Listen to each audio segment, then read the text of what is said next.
بسم اللہ الرحمن الرحیم، شروع کرتا ہوں اللہ تعالیٰ کے نام سے جو بڑا مہربان نہایت رحم والا ہے۔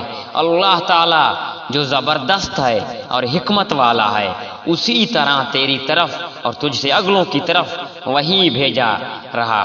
آسمانوں کی تمام چیزیں اور زمین میں سے سب اسی کا ہے، وہ برتر اور عظیم الشان ہے۔ قریب ہے آسمان اوپر سے پھٹ پڑے اور تمام فرشتے اپنے رب کی تعریف کے ساتھ بیان کر رہے ہیں اور زمین والوں کے لیے استغفار کر رہے ہیں۔ خوب سمجھ رکھو کہ اللہ تعالیٰ ہی معاف فرمانے والا رحمت والا ہے، اور جن لوگوں نے اس کے سوا دوسروں کو کارساز بنا لیا ہے، اللہ تعالیٰ ان پر نگران ہے اور آپ ان کے ذمہ دار نہیں ہیں۔ اسی طرح ہم نے آپ کی طرف عربی قرآن کی وحی کی تاکہ آپ مکہ والوں کو اور اس کے آس پاس کے لوگوں کو خبردار کر دیں اور جمع ہونے کے دن سے جس کے آنے میں کوئی شک نہیں ڈرائیں گے۔ ایک گروہ جنت میں ہوگا اور ایک گروہ جہنم میں ہوگا، اور اگر اللہ تعالیٰ چاہتا تو ان سب کو ایک ہی امت کا بنا دیتا، لیکن وہ جسے چاہتا ہے اپنی رحمت میں داخل کر دیتا ہے، اور ظالموں کا حامی اور مددگار کوئی نہیں۔ کیا ان لوگوں نے اللہ تعالیٰ کے سوا اور کارساز بنا لیے ہیں؟ اللہ تعالیٰ ہی کارساز ہے، وہی مردوں کو زندہ کرے گا اور وہی ہر چیز پر قادر ہے، اور جس چیز میں تمہارا اختلافات ہو اس کا فیصلہ اللہ تعالیٰ کی طرف سے ہے۔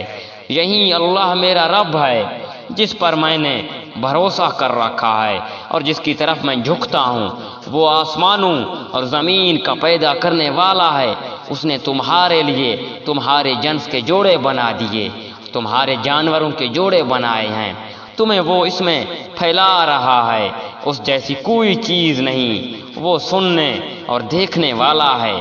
آسمانوں اور زمین کی کنجیاں اسی کی ہیں، جس کی چاہے روزی کشادہ کر دے اور تنگ کر دے، یقیناً وہ ہر چیز کو جاننے والا ہے۔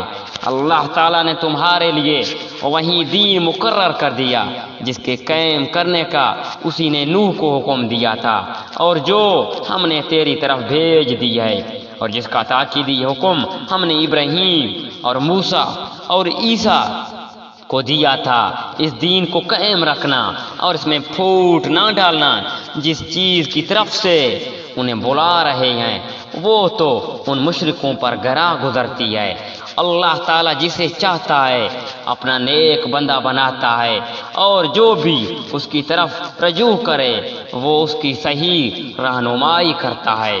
ان لوگوں نے اپنے پاس علم آ جانے کے بعد ہی اختلافات کیا، باہمی ضد بحث سے، اور اگر آپ کے رب کی ایک بات ایک وقت مقرر تک کے لیے پہلے ہی سے قرار پا گئی ہوئی نہ ہوتی تو یقیناً ان کا فیصلہ ہو چکا ہوتا، اور جن لوگوں کو ان کے بعد کتاب دی گئی وہ بھی اس کی طرف سے الجھن والے شک میں پڑے ہوئے ہیں۔